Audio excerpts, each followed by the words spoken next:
Yo everybody, what's going on? This is Keegan from K9 Reviews. If you enjoy this review, make sure to hit that like and the subscribe button, and if you have any opinions at all you would like to share, leave them down in the comment section. Hank Williams Jr.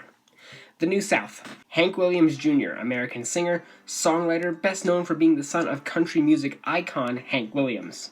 This is actually a request I've had on the docket for a while now, but never ended up getting to it. But now, here it is, his 28th solo album, The New South. This type of music is not my strong suit at all. Most country music before 1990s is nothing I actively seek to listen to, so I'm definitely not the most worthy critic to cover this, but I mean, hey, a request is a request, so here you go.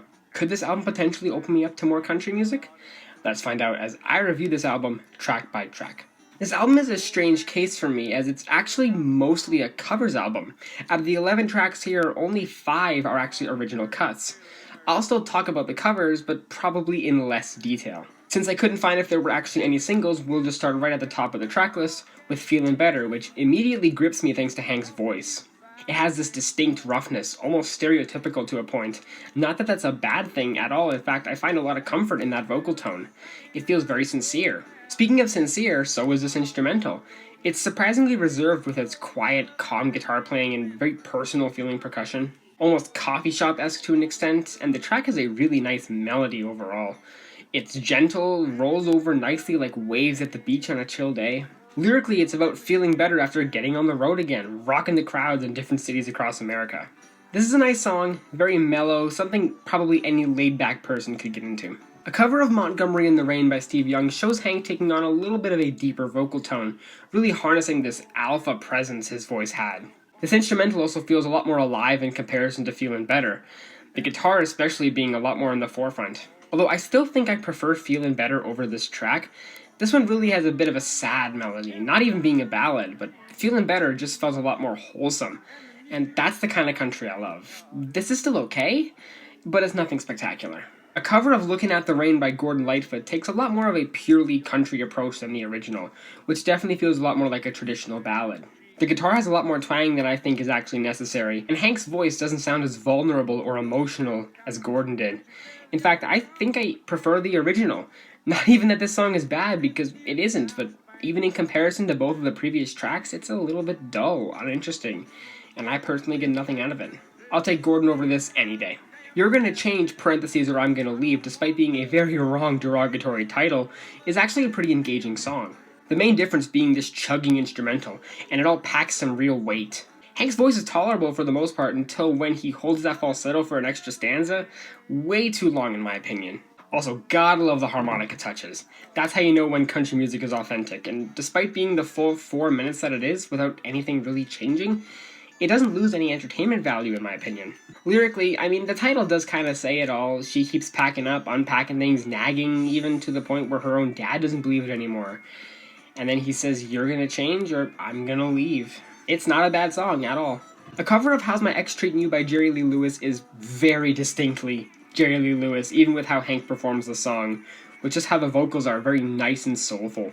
Definitely not as polished and instrumental, of course, Jerry was a pianist, there's no piano on this track, but the song does add this extra country element pretty effectively. It's definitely nothing wrong at all, and in all honesty, I do kind of think the track sounds better with the country style, and out of all the covers on this album so far, this one is probably my favorite. Not a bad song either, I'll keep it around. A cover of Uncle Pen by Bill Monroe is, to be honest, I can't really get much out of the song. The track really takes on a bluegrass style in the original, and it kind of carries over to this one as well. And while Bill's voice is a lot more clear, making the original version pretty enjoyable, Hank's rougher voice really throws the entire track into this cacophonous spiral. His falsettos get obnoxiously loud, although the fiddles are still nice. Unlike any of the previous covers, Hank doesn't really put that country twist on it. It just kind of feels like a crappy karaoke version, and I'm not really a fan of it. Probably my least favorite. Skip. Once and For All brings us back to genuinely solid and great music. While I may not be the biggest fan of this style of country, I can't deny a passionate love song of this caliber, and my god is this a damn good one. The instrumental is very unique, in that it devolves over the duration of the track, opening up simply with a warm guitar and very light percussion, but then fizzles out with a deep, echo drum work. Hank's voice undergoes similar treatment. I adore it at the earlier moments of the tune with these nice harmonies, slowly getting quieter and quieter until he's near whisper at the end of the tune. It's an overall heartwarming song with these lovely lyrics about this woman helping him find himself, loving her once and for all. Beautiful song, probably my favorite here. A cover of Storms Never Last by Jesse Coulter and Waylon Jennings is another cover I'm just not really getting behind. The original felt so warm, so wavy and comforting. It had an Islands in the Stream sort of feel to it, if anyone remembers that song with Dolly Parton and Kenny Rogers. While this version does have that country swagger to it, this song definitely works better as a duet than a solo singer. It just feels like it's missing that extra punch it needed.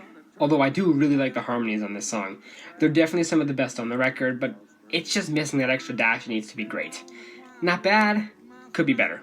New South is an absolutely wonderful tune. It feels very personal when compared to a good majority of the tracks on this record. Kind of like sitting around at a campfire late at night with the starry skies above, that kind of intimate.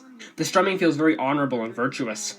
All these melodies throughout the track are damn lovely, and when it climaxes with the electric guitar playing, evolving into this full barn-burning solo, it's a really great time. And it's 100% a top-tier moment on this album, and that's not even bringing up Hank's vocals on the track, which are very well performed, not overdoing anything at all. He just sings about how even though the times have changed, the New South still remains the same, and he's damn happy about it. This is another fantastic song, and it's my recommendation to you. Check it out. Tennessee, on the other hand, is probably my least favorite out of all the original cuts here.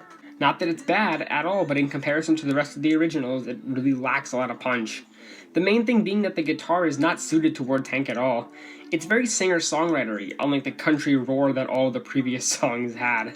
It contrasts with Hank's still rough, accented vocals, which really don't pack as much of a gritty punch as I'm sure they were meant to. Although if I can add something positive here, that little guitar solo is pretty good. It spices up the monotony of the track a bit, making it a bit more engaging. Lyrically, it's mostly a critique of Tennessee, mainly Nashville and how his music wouldn't be accepted there. Not a bad topic to sing about at all, just kinda not the execution I was hoping for. Pass. And finally, the closer, another Steve Young cover, Long Way to Hollywood, is a very suitable closer. Hank's voice is especially deep on this cut, and the guitar has a nice rushing energy to it. While it may not be the grand closer I was looking for, it's got a great melody overall and energetic feeling, and the fiddle playing is always a nice touch. I also like how the end of this track and the opening track are basically the same, giving the two tracks a fitting sister song dynamic to them. This one's another one of my favorites, and easily my favorite cover on the album. Overall, I can happily say I didn't hate this album. There were some pretty solid tunes across the record, great melodies, touching lyrics, and sure there were some definite flops, mainly regarding the covers, but the originals were mostly pretty enjoyable, and it's definitely something I don't regret listening to despite it still not being for me. I'm feeling a pretty solid 6 out of 10 on this album. Well guys, hope you enjoyed that review. Thank you all so much for watching, and I'll see you in the next one. Peace.